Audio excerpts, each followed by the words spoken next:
Welcome back. Welcome in. This is Country Roads Confidential at earsports.com, part of the Paramount Podcast Network. I am Mike Casazza. Another week, another game for West Virginia. Unlikely this is another loss. Welcoming in Chris Anderson to discuss the opposition, the Towson Tigers, or probably most of our time to be spent today on West Virginia. What's gone wrong? What has to go right? This, in some ways, sets up as a pretty ideal opponent, all things considered. I don't think anybody planned the schedule to be this way, but 0-2, first time in 43 years. That's also the last time that West Virginia was 0-3. No one's calling that shot, but you always need a get-right game, and that this one comes 5 days before a game at Virginia Tech, which is going to be mighty significant. Probably pretty good to see the Tigers in the schedule, I would think, if you're Neil Brown and Shane Lyons, and also everybody else with a helmet and shoulder pads. Yeah, absolutely. I think before the season started, or maybe during week one, you and I discussed when was the best time to play a team like Towson, an FCS team, a cupcake, if you will. And we talked, maybe it's the season opener to warm yourself up, kind of like that better. What about week two? This year's so strange and different because you have a Big 12 game in week two that immediately follows a rivalry game, and then your FCS opponents in week three. How does that help? Well, you know what? The answer is the best time to play an FCS team is all the time. Whenever you get to that week, that's the week that feels right, because I think West Virginia needs this right now.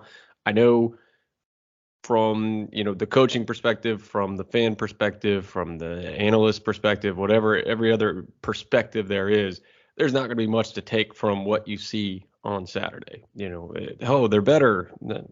Who knows? But this is the right time, like you said, a get-right game. This is where guys can rebuild their confidence after a tough start to the season. And Towson, if things go as expected on Saturday, will be the punching bag for West Virginia, because I imagine they're going to try to get everybody some reps and try to get real reps, not, hey, let's just run it a couple times and get this over with, or let's play vanilla coverage. It's going to be, hey, we need to figure out who can play and who can not, and we're going to try to get guys out there. Yeah, it does seem like very rarely does the schedule give you an opportunity to scrimmage, for lack of a better phrase, and try some things out because you need to, or else. Coaches always talk about, man, it'd be great if we could scrimmage against an FCS team or a Division II team, whatever, in August, because that way you could kind of really play some football against someone else, and you could also try some things, workshop some things. This kind of sets up to be that way. They really shouldn't have much trouble. It'll be competitive for a little bit, I'm sure of that, but eventually I think you're going to see the offense go up and down the field, and the defense probably play with a bit more aggression, never mind effectiveness. It'll open up and you can kind of slip some people in, but West Virginia needs to slip some people in, especially on defense, and you might see that during the normal course of action of this game too, before it gets to it. You might see new corners or new safeties because you have this opportunity to do it. You're kind of playing with a net where you should be able to handle them pretty easily here without any type of concern too. So it's perfect. You're right. It's any time is a good time, but this one just seems like it shapes up better. And again, like if you can get off your feet in the third or fourth quarter here, that's a good sign, because maybe this team can't do that yet, but also to do that and then to preserve yourself a little bit for the game in Blacksburg on Thursday is going to be pretty beneficial too. Briefly on Towson. Lost 54-0 in Morgantown in 2014. I believe William Crest emerged that game. I'm glad you beat me to it. That was going to be the first thing I brought up too. Yeah, that's how long ago these guys played them, and also like what can happen when you play Towson. But 2-0, second time in 3 years. So it's not like they're on some unprecedented run. They have a pretty good coach, pretty solid coaching staff. Lost a lot on offense and defense, replenished with transfers. And then, sorry, but I did watch some tape, some highlights and everything. They looked much better on offense in their second game. Their first game, a lot of that has to do with the new quarterback finding his receivers. 14-13 overtime win. Bucknell missed an extra point in overtime to lose in the first game. 29-21 in the the battle for Greater Baltimore, Chris. Listen, riding high, rivalry game, 2-0 coming to Morgantown. Listen, roll the dice, let it fly, see what happens. Yeah, I'm in the midst of doing my three keys thing, and I'm trying to figure out what is going on with Towson because, as you mentioned, 14-13 Bucknell needed the extra point miss to win that one in overtime. Morgan State is 29-21, but Morgan State had the ball nearing the red zone or maybe even in the red zone with less than 3 minutes to go in the fourth with a chance to, touchdown and 2-point to tie it. So it wasn't that, any kind of blowout. I think Towson hit a field goal in the fourth quarter to make it an 8-point game instead of a 5-point game. But then when you look at the team stats, just a side-by-side comparison of your standard team stats, yards and plays and average yards per play, Towson is I want to go so far as to say dominating these teams, but clearly better than these teams in all of these categories. Yet the games are close, and that's not a great sign for Towson. But again, I'm sitting here trying to pick apart FCS early season matchups. Granted, it was what'd you call it? The battle for Greater Baltimore. Mm-hmm. So I'll have to shore up on that rivalry to really get a feel for it. But this is not a team that West Virginia should struggle with. But like most FCS teams, at least FCS teams that take their football seriously, you're going to see a handful of legitimate players, like a couple guys that slip through the cracks. That doesn't happen as often nowadays because if they do slip through the recruiting cracks, they have a great season, then they transfer.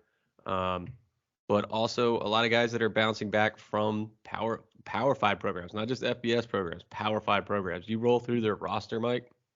It is Maryland, South Carolina, Indiana. Well, I guess they technically give the quarterback Ole Miss as well because he spent a year there, although he didn't play. But you kind of roll down the list, and it's just Power 5 program, Group of 5 program, and so on of guys transferring down, even including a couple guys that had West Virginia offers at one time. So it's not that they're just completely not talented. They're just not as deep as this is what FCS teams are. They're just not as deep usually as FBS teams, but they do have a handful of good players. Hey, you know who has to get a handle on the battle for Greater Baltimore? Who's that? Morgan State lost 5 in a row in this series. That's not going to cut it. That's a fireable offense, maybe. I think. Let's stay clear of that topic, okay? The quarterback Tyrell Pigrome played in Maryland. I believe he played against West Virginia. Got into a game when they had just like I can't really narrow it down to the one time, but one of the times that Maryland had just massive quarterback issues and like water boys were playing. I think he got in once in one of those games, but no, I don't think. I think this was like the only guy that didn't play. Oh, so I think he got there in 2016 and was a true freshman in 16. And I think the last time West Virginia and Maryland played was 15 until last year. And then he transferred out in 20, to go to Western Kentucky to replace. Well, not replace, but a year later. Compete with. But so he's been bouncing around, but he's been around for a while because I figured this out. A 7th year senior. Man, so Maryland, Western Kentucky, Ole Miss, and Towson. Right. So freshman in 16, 17, I think that was the year that he was the starter in the game against Texas for the season opener when Maryland upset Texas, but got hurt in that game. So missed the rest of the year. That counted as a medical red shirt. And then 18, 19, 20 doesn't count because of COVID. 21, he transferred to Ole Miss but never played. So he used a regular red shirt in 21. So this is his 7th year in college football. Man, not a lot of those. No. Just talented, athletic kid. He makes some throws that you just probably don't see at that level very much. He can stretch it. I'll share this one highlight. There's a play against Morgan State where he's just rolling right and throws the ball in a spot where it has no business going and the guy has no business catching it. It's a touchdown pass. The receiver is Darian Street, who is former Pitt receiver Devin Street's younger brother. Actually, he was at Pitt too. So again, another guy who at least had the talent to get on an FBS campus is at an FCS program. They have 11 FBS graduates on their roster. That's pretty good. And again, they had to do it. So on offense, they lost 7 starters, 4 offensive linemen, quarterback, running back, receiver, or excuse me, tight end, and they kind of replenished with some organic stuff, but also some kind of mercenary tactics. And you see that on defense too. Cornerback, safety, all FBS guys, so they have some speed in the back end. Listen, scheme, personnel, motion, pre-snap, whatever. It's there. It probably doesn't matter by and large, but they will have some talent. And they'll be able to push and push back. But typical FCS FBS thing, it should probably open up and get away. And if not, don't miss the post game podcast because it'll be fiery, I'm sure. So let's shift now, Chris, to West Virginia, and not necessarily like we always do, with matchups that there is an advantage or there is a weakness they have to guard. But let's just talk about holistically for them, a 2-0 team. Oh, an 0-2 team that needs to be 1-2, but also has to get ready for a road trip and needs to be better sooner rather than later. This may shape up to be a pretty good opponent. Where do you begin when you look at areas where they have to grow but should be able to grow against the Tigers?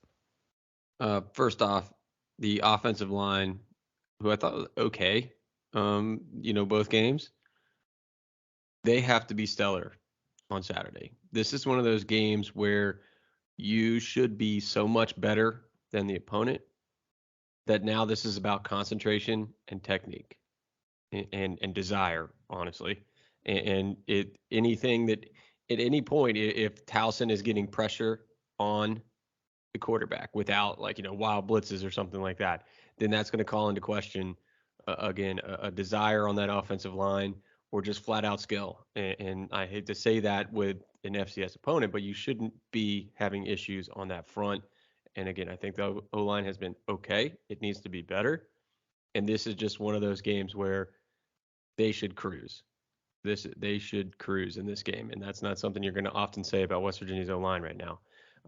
On the other side, I mean, is there any other question but the secondary? I mean, I think the defensive line raised some eyebrows with how they played in the last game, but I don't even want to say just the secondary, like second and third level, because just the comments that Neil Brown made, and this is something that it's something that's been bothering me for years, and I've been talking about it on post-game pods, pre-game pods, everything of accountability. Stop just playing seniors. Like if they're not doing well, get them out, put somebody else in, and there doesn't seem to be that much of a change in personnel under Neil Brown over the last 3 years. And again, you can go back and listen to the podcast. I've been talking about this for years. He's saying it now. He's saying it out loud. Mm-hmm. Changes are being made, and young guys are going to play. He obviously pointed out specifically, Sean Martin on the defensive line would play more, maybe even start. Talked about the young guys in the secondary with Spells and Mumu Ben Wahad. And then even kind of just dropped this one in here, which I think is being overlooked. I don't think it's been talked about enough, but talked about changes at linebacker. Yep. And the way he phrased it, I'm trying to go back to the quote now, the exact quote, because I don't want to screw it up, but it was something along the lines of, where is it? I think we need to look at some things from a linebacker standpoint, where we're playing people, and I think we will. Which reads to me, is Lee Koba the best bet for Mike, or maybe he should be a Will? Should Lance Dixon be a Mike? Should Lee Koba be a Bandit? Should those kind of things, not, hey, we need to play somebody else completely that hasn't even been in the 2 deep, but more so we might need to try some guys at different positions because it seems their skill sets might be better suited for other positions. So that is something I am extremely interested in for this game. Yeah, I'm mad at myself because there was a lot flying around the room there, and I caught that, and I never did anything with it at the press conference Tuesday. But not mentioned there, whether in your explanation or any of Neil Brown's words, Jared Bartlett, who's been okay, but has come through the middle and played in the middle so much this year as a Bandit. Well, one, is he healthy? Because he did leave the game Saturday, correct? Right. And then two, I don't know, could he move somewhere? He's are you flopping? Right? Yeah, are you flopping Bandit and Mike here? Because I feel like Koba, again, for all his positives, he is out of position a lot. but he's so big and so fast that I think this is where people make those Tony Fields comparisons and get a little too carried away because Uh, Tony Fields was out of position a lot, but he was so good, so fast, so instinctive that he made up for it. Koba's not on that level, but if you're just so big and so fast, maybe you can move him over to Will or Bandit where your gaps aren't quite as important as they are on Mike. They're not important, but not quite as important as it would be if you were playing Mike. yeah, that would be a quick cord cutting if they move Lee Koba because, and also it would be one of the all time, spring summer. Um, I don't know what the word is, over exaggeration, something like that. Because remember, there was Greatest linebacker ever? Oh, there was like him, and then there was like sliced bread yeah. for a while, and I get that, but like dudes flipping tires and talking trash, and Josh Chandler Samito transfers, and everybody thinks that's all connected, and all of a sudden, if he's unable to play or start or stay in the field, that's bad. That would be surprising, but also X3 Low knows everything you're supposed to know in that defense. Could they use him more somewhere different? Could they put him in the middle? I don't think Dixon's played well enough to think about him as a Mike yet. No. So like that was a curious choice of words, and we'll see what happens there too. The accountability thing is really interesting to me because we've talked about that before. They have in the past given older players a lot of rope because they know more and they can be trusted to behave properly on the field. But then all of a sudden you see something that doesn't happen, and you wonder about, wait a minute, why can't you get that mistake, or why can't you get that undesirable level of performance from a freshman, from a sophomore? If you're gonna grow on the field with him, you might be better off. So you see some of that conversation now at safety and cornerback and maybe linebacker too. If, for example, Tyreek Austin Cave gets on the field more, and that kind of stood out too because I really wondered whether it's Traylon Davis jumping or Malachi Ruffin. You almost kind of feel bad for, but like him being out there making mistakes, they've been not happy with some other players, older players too, in the back end or up front even. I thought kind of pretty stern description of Taj Austin's penalty.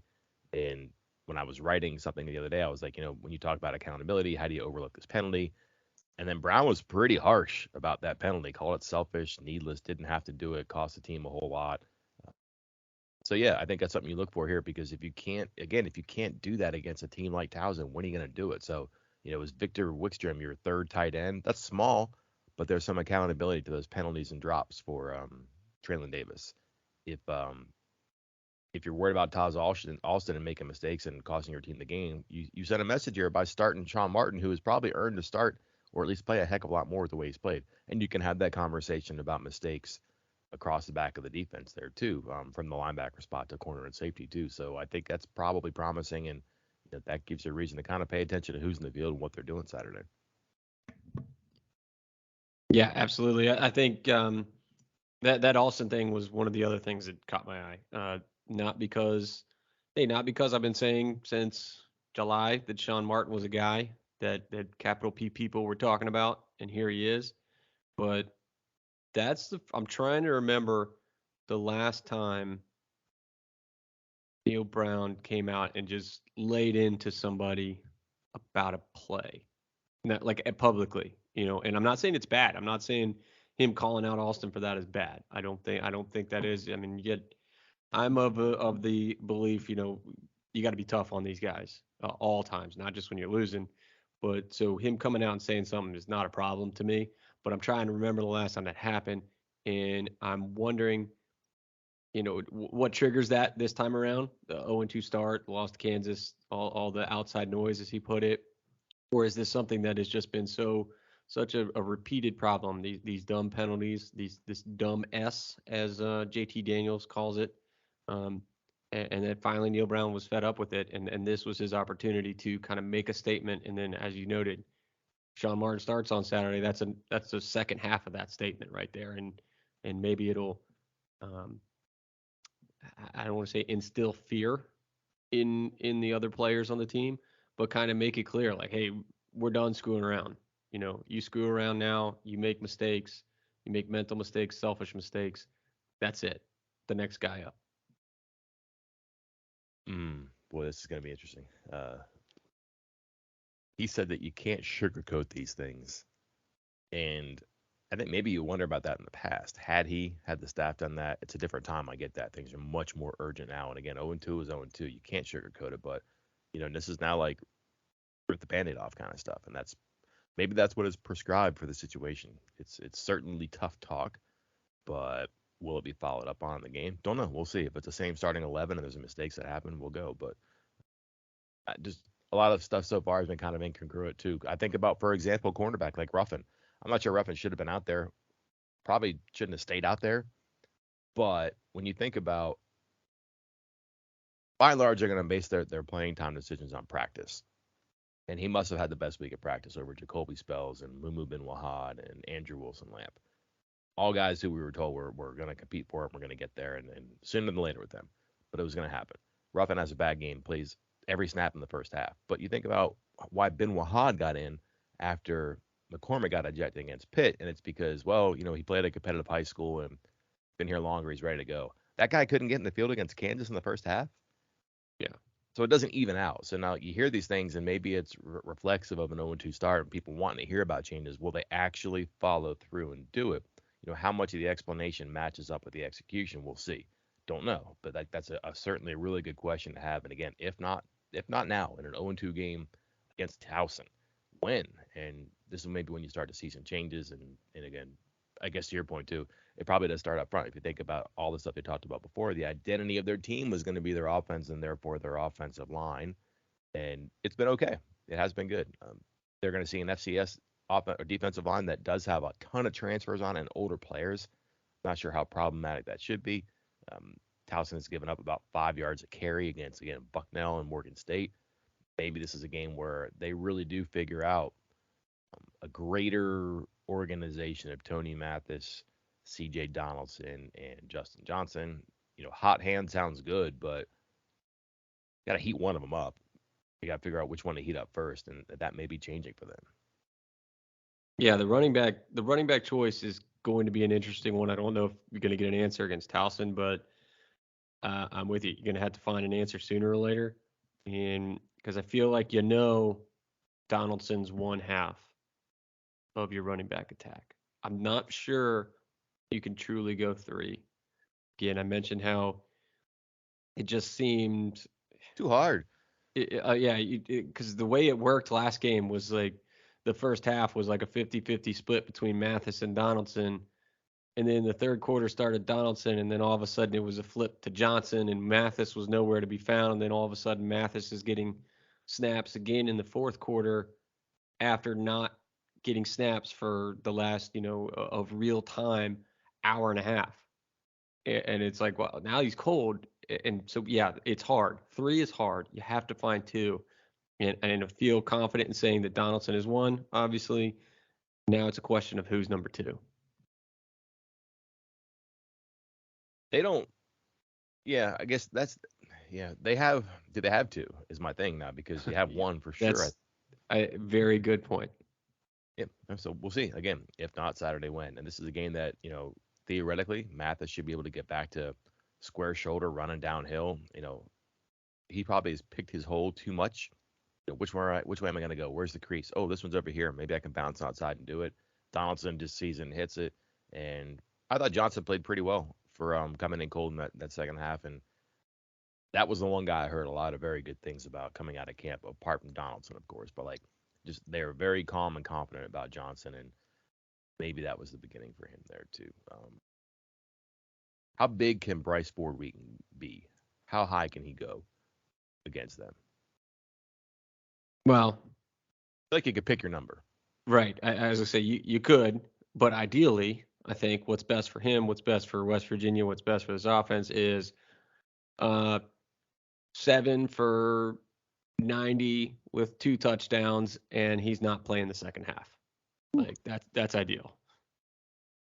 I was just thinking how many catches they want to get. They could be like, we're gonna get 12 catches today and get you out of there. They could do that probably because him and Daniels are connected. You can tell. It's unfortunate for those two that pick six went the wrong way, but that was also indicative of a feel they have. They may have to dress that up more. I mean, again, this might be a game where you see some stop and go routes, double moves, things like that, because the quick stuff is always going to be there. A lot of people know it, including Kansas cornerback Kobe Bryant. But work on stuff, put new things on film, and is this a game for Cortez Bram, Jeremiah Aaron, maybe by extension Caden Prather too, where he finally breaks free and you're like, okay, that's the guy that everybody had thought was going to happen.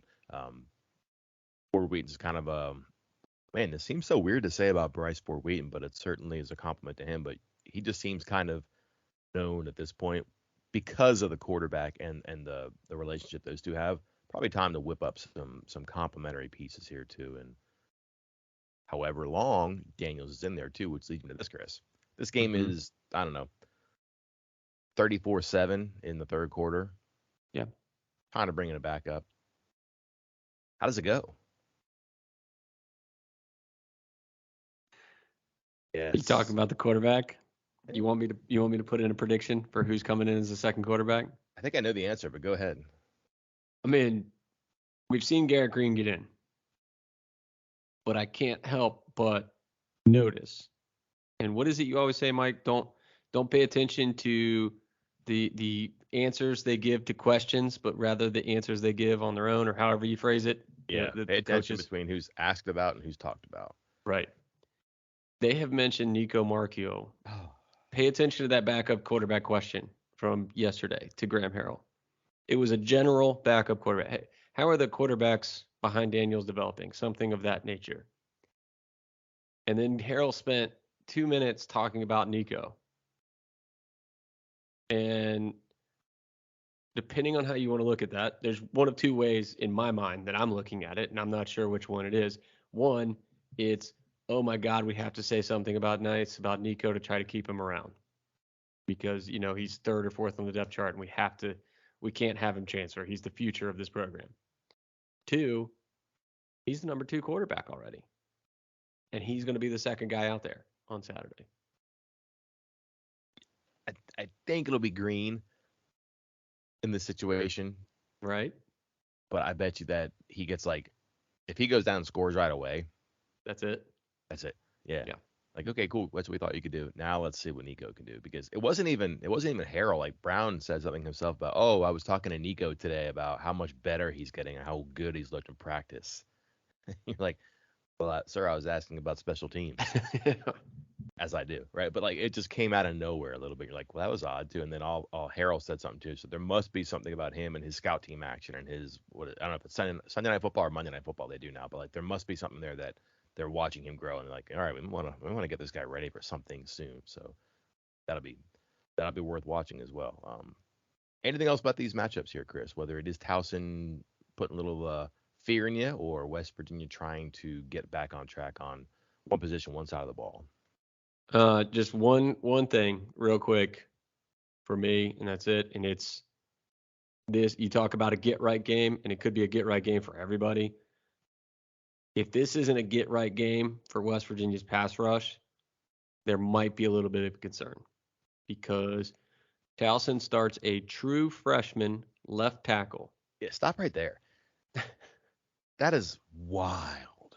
A true freshman left tackle who, picked Towson over Central Connecticut State and Bryant College for his other choices. And not only that, didn't enroll early. So we're talking a true freshman who just enrolled 3 months ago, starting at left tackle. And the right tackle, while a redshirt senior, has given up twice as many pressures as him. And thirdly, they have thirdly? There's a thirdly. Somehow there's a third tackle in this 2-tackle system. Okay. Because Towson has a swing lineman named Singh, S-I-N-G-H, who plays left tackle, right tackle, and a little bit of right guard. And he is tied with the right tackle for the most pressures allowed on the season so far. So you have a true freshman and then 2 old guys that are somehow way worse so far as their edge protectors. So, again, if West Virginia can't get right on the pass rush in this game, there might be bigger concerns moving forward. Feels like a big contained game, too, because Pigrom is probably going to try to flee. I'm sure he's got his eyes all over the place trying to find big plays and also his receivers, but he has to know that pass rush is probably coming at him. Not even be blitzes. May just be organic 3, maybe 4 person stuff and time to run. So yeah, watch out. Don't let him get 100 yards on you there too. Yeah, the starting left tackle at an FCS level, who's a true freshman who enrolled in July. That again. That's the old fluorescent arrow pointing at you kind of a thing. Like that's one they're probably going to try to exploit there too. Yeah. Hasn't been terrible, but again, hasn't seen anything like he's going to see coming up there too. Finally, Chris, I think finally, if it's okay with you, Yes. are we being dopes here by just saying as often, as many ways as we have, that this should be easy for West Virginia? No. Okay. Yeah. I mean, I think I guess it's the stigma of losing to Kansas, or the stigma surrounding Kansas and a loss to them, made people really kind of go off a cliff with what this team is and can be. Do I think they still have that potential to go 7-5, 8-4? I mean, you're already in a hole. 0-2 is probably not. I think you got to get to that point if Neil Brown wants to keep his job. But this is a team that's talented enough to make a bowl game. This is a team that has good players on it. This is a team that, regardless of what their record ends up being at the end of the year, could end up with a handful of NFL draft prospects on it. Mm-hmm. So it's there. It's just a matter of how they're going to respond to this 0-2 start. Because if you told me 3 weeks from now, this is Towson, Virginia Tech, and Texas, that West Virginia went 2-1, I'd be like, yeah, that's probably what I thought. If you told me they went 1-2, I'd be like, oof, that's not great, but definitely possible. And if you told me they went 3-0, I'd say, yeah, I mean, that makes sense. I mean, Towson, that should be a win. Tech, tough one, but on the road, and things are looking up. And then you go to Texas, and you got a backup quarterback and a team that, might be limping a little bit, feeling all right. And West Virginia's had some success in Austin, so I don't think it's that nuts. I think this team is, again, just the loss. Long story short, I haven't been short, but the way they lost to Kansas and just the heartbreak of the Pitt loss has people thinking this team sucks, and it doesn't suck. It is 0-2, and you are what your record says you are, but this team does not suck. So, I just want to close on this. Kansas probably got about 52,000 more fans on Saturday, whether they want to do it or not, because of who Kansas plays this Saturday. Do you know who the Jayhawks are? Yes, I do know. Can you imagine for a second, Chris Anderson, if Lance Leipold follows up the game against West Virginia and Neil Brown, goes into the future Big 12 home of the Houston Cougars, and just gets smoked? Like if it's 31-3 Houston at the end, Yeah. mushroom cloud kind of Yep. reaction, I think. But I would think that a lot of people are pulling for Kansas who were rooting against them just a week earlier too. But yeah, Kansas plays at Houston, 4:00 Saturday. I just think that there's a whole bunch of things. Like there's a couple outcomes in the season that are just wild to think about. But like if it turns out that Kansas is just exceptional at football this year, and all of a sudden you're looking back and like West Virginia's 8-4 or whatever, like man, remember that time they got bludgeoned by Kansas's offense, right? And it turned out this team was a pretty good team. It got to the whatever bowl, and Kansas ended up winning 8 games, right? That's kind of a funny thing to think about now. But also like in a more immediate sense, if they just go in and lay an egg against Houston, and let's be honest, success is new to Kansas. Handling success is very new to Kansas, and going on the road against a Houston team that just lost to Texas Tech, that's one Big 12 team that Houston just lost to. Here comes another one. I would think that the Cougars are probably trying their hardest to win this one here, and it's not, air quotes my office here, just Kansas coming to town. Kansas owns the win over Dana Holgorsen too. Don't forget that. So the immediate and long-term outcomes that involve Kansas are just kind of amusing for me to think about. I don't disagree.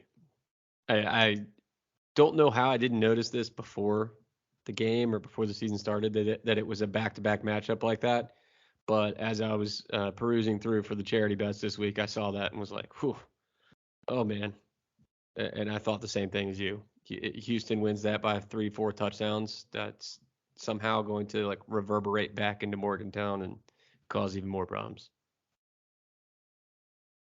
Yeah, and Houston's offense hasn't probably lived up to the billing so far, but their defense has been not the issue.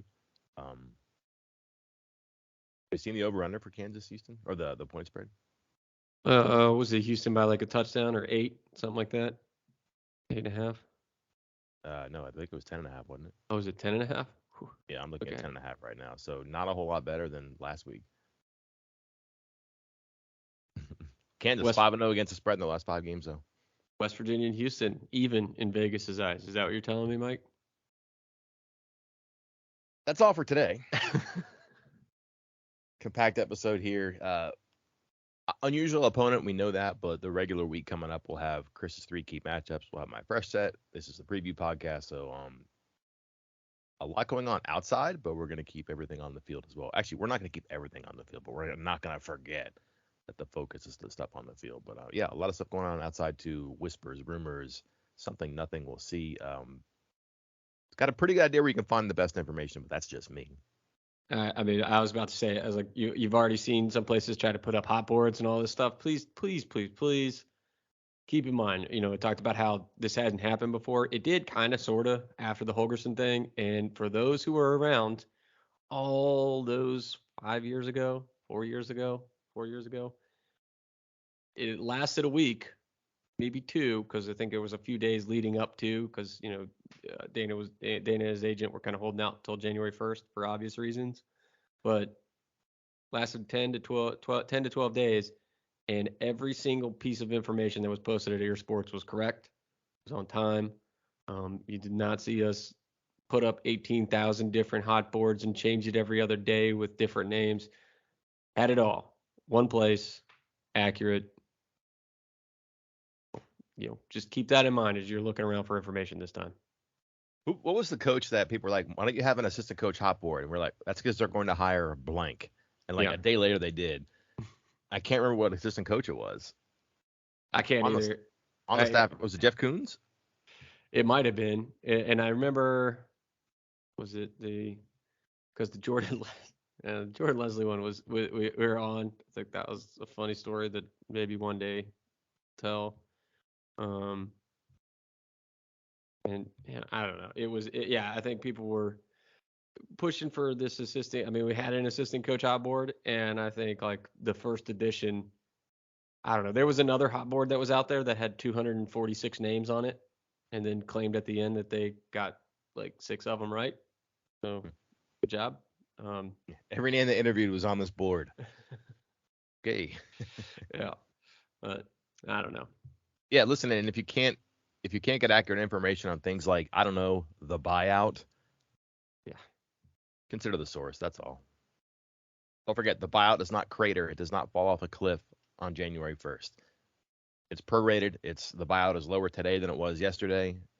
The same will be true tomorrow and the day after too. You have a couple of years before there's a one day to the next major drop off, and the situation one way or the other will be resolved way before then, I think. I believe that wraps it up today, Chris. That does wrap it up. Hit the website, refresh, anticipate all the content coming your way. Tune in 1 p.m. Saturday, 1 p.m., right? Yep. West Virginia, Towson. Until then, I'm Mike Casaza. And I'm Chris Anderson.